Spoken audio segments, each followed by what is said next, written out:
dia, boa tarde, boa noite, depende do horário que você esteja assistindo. Como deu um probleminha no nosso vídeo da primeira aula, eu vou fazer um pequeno resumo do que foi visto nessa aula. Aqui eu estou compartilhando a tela.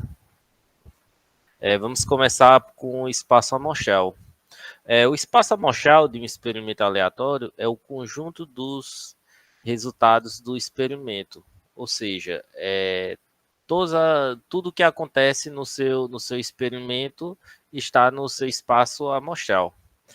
Os elementos desse espaço amostral nós vamos chamar de pontos amostrais. Então é como você tivesse aqui, vou colocar aqui, pronto. Aqui fosse o seu espaço amostral, que a gente denota por ômega, e dentro do meu espaço amostral estão o que a gente vai chamar de pontos amostrais, que são os elementos desse espaço. Exemplos de espaços amostrais é você no lançamento de uma moeda. Quais são as possibilidades? Cara ou coroa? Que ele representa por C ou por R. No lançamento de dados, o que acontece? Você tem o dado tem 6 faces e cada face tem uma numeração de 1 até 6. E o meu espaço amostral são esses números. E nesse item C, aqui a gente tem o lançamento de duas moedas. Quando você lança duas moedas, você tem duas possibilidades. Na verdade, você tem duas possibilidades para cada moeda. Então, juntando tudo, usando um pouquinho de análise combinatória, nós vemos que tem 4 possibilidades, que é cara, coroa, cara, cara, coroa, cara, coroa, coroa.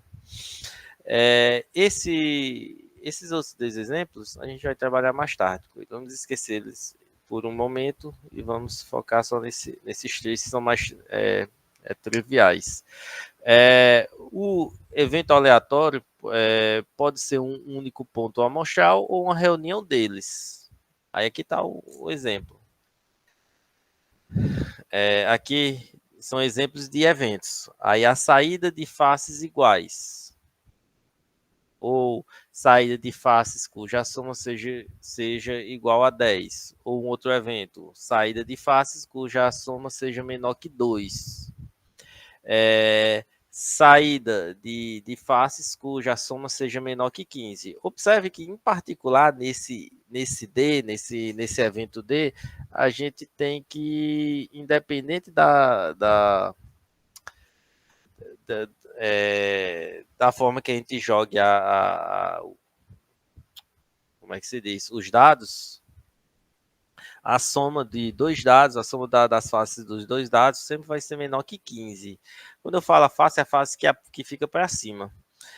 O item é saída de faces, onde uma face é o dobro da outra. Aí já tem uma certa particularidade, né? Não é em todo lançamento que você vai ter esse evento. Aí aqui é o seguinte, no lançamento de 2 moedas, nós temos essas possibilidades. Ó. No dado 1, você tem de 1 até 6, 1, 2, 3, 4, 5, 6. E no dado 2, você tem 1, 2, 3, 4, 5, 6. Juntando tudo, você tem 6 possibilidades. Ó. O 1, se o primeiro dado for 1, o segundo 1, e assim vai. Exemplo, nesse exemplo aqui, o primeiro dado é 4 e o segundo dado é 3. Então, tudo depende do seu lançamento. Mas juntando tudo, o meu espaço amostral tem 36 elementos, ou seja, ele tem 36 pontos amostrais. Nesse item A, quando ele não quer as faces iguais, então se as faces iguais é como você fosse pegar uma diagonal.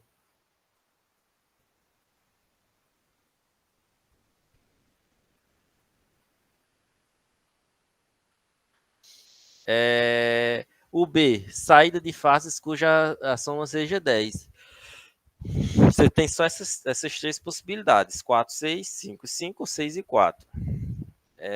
A outra é saída das faces cuja soma seja menor que 2. Independente de como você jogue o seu dado, a menor possibilidade, a possibilidade que tem menor valor é 2, que é a face 1 e a outra face 1.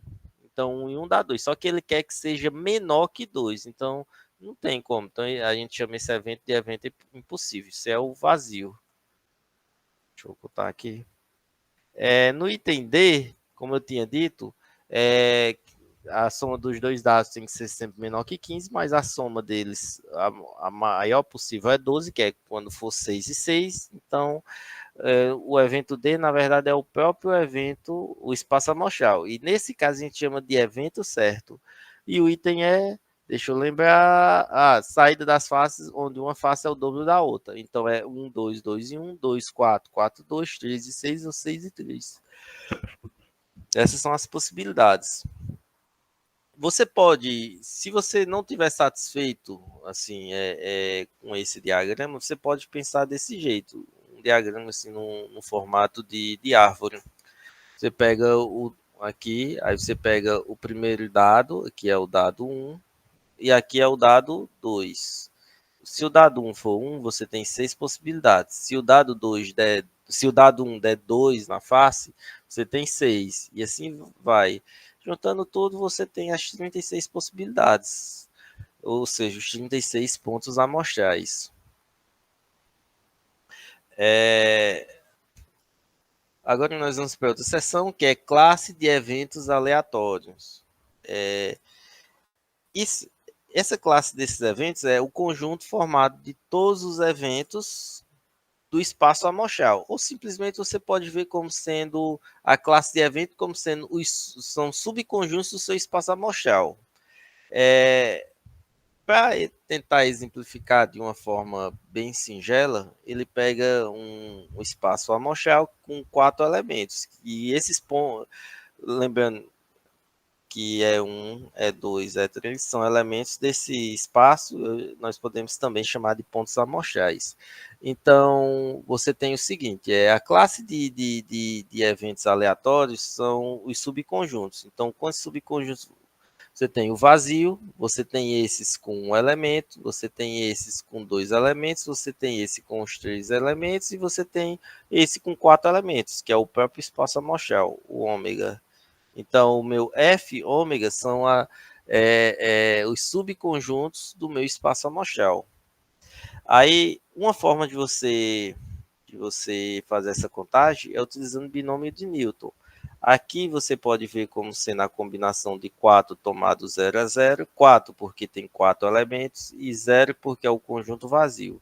Essa linha é 4 tomado 1 a 1, porque tem 4 elementos no meu espaço amostral e os subconjuntos são formados por um elemento.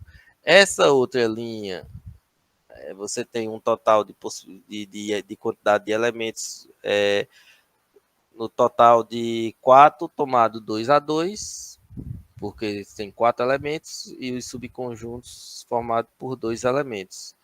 Aqui você tem a combinação de 4 tomado 3 a 3, porque os subconjuntos agora com 3 elementos, e aqui é a combinação de 4 tomado 4 a 4, que são 4 elementos no espaço amostral e 4 elementos no meu subconjunto. Aí, se você fizer essa soma, que é o que ele faz aqui, ó, 4 tomado 0 a 0, 4 tomado 1 a 1, 4 tomado 2 a 2, 4 tomado 3 a 3 e 4 tomado 4 a 4. Fazer essa soma, você obtém que esse valor dá 16. Então, em geral, se o meu conjunto tem n elementos, o meu número de eventos de f é dado por essa fórmula. E isso aqui, que é igual a isso, 2 elevado a n, que é daquela teoria binomial.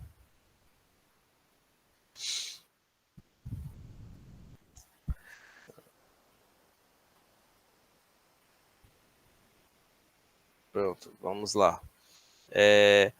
Operações com eventos aleatórios.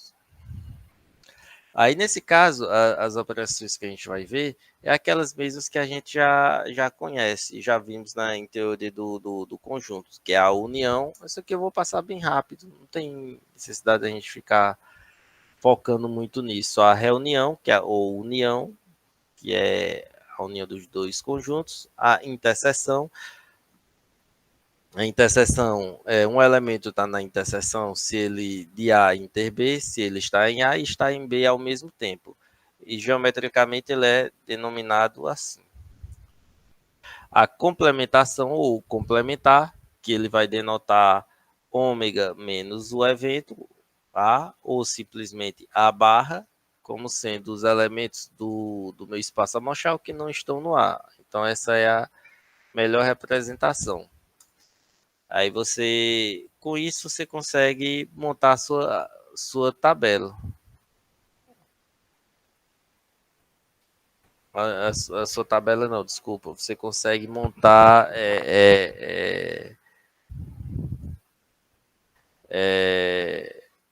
as suas igualdades. As igualdades, você tem o ômega, o A e o B, e você consegue montar A união B. Exemplo, você tem no lançamento de duas moedas, o espaço amorfal é formado por esses quatro elementos. Aí você pega o evento A como sendo cara, cara, coroa, coroa. E o evento B como sendo cara, cara, cara, coroa. Se você pegar a união, vai ser quem? Vai ser formado só por esses três elementos. Aí você pode, é esse e esse. E esse aqui, de onde é que ficou? É porque esse daqui é igual a esse outro. Então não há necessidade de ficar repetindo. A inter B, então é o que está em um que também está no outro. O que é que tem interseção aqui? Cara, cara. E assim você vai montando. E você também tem as propriedades, que aqui eu vou destacar a mais importante, que é as leis de Morgan, que são essas duas. A inter B, o complementar dele, ou seja, A inter B complementar é A complementar, uni... não, desculpa, união B complementar. E essa daqui é A união B complementar é igual a complementar, interseção B complementar. E por fim, nós vamos falar da partição. O que é uma partição do espaço amorfal? Você tem um espaço amorfal e você divide ele de forma disjunta. Você pega, por exemplo, o A1, o A2, o A3, o A4, e você vai fazendo isso até o AN. Então você está quebrando o meu espaço amorfal ômega em N pedaços. E esse N pedaços é uma partição se todos esses pedaços são diferentes do vazio, são disjuntos, ou seja, a interseção de 2 a 2 é vazio. E quando você junta todos, vai dar quem? O meu próprio ômega. Então, essa é a definição de partição. Aí, os exercícios propostos, eu vou marcar alguns exercícios na próxima aula. E, e é isso, pessoal.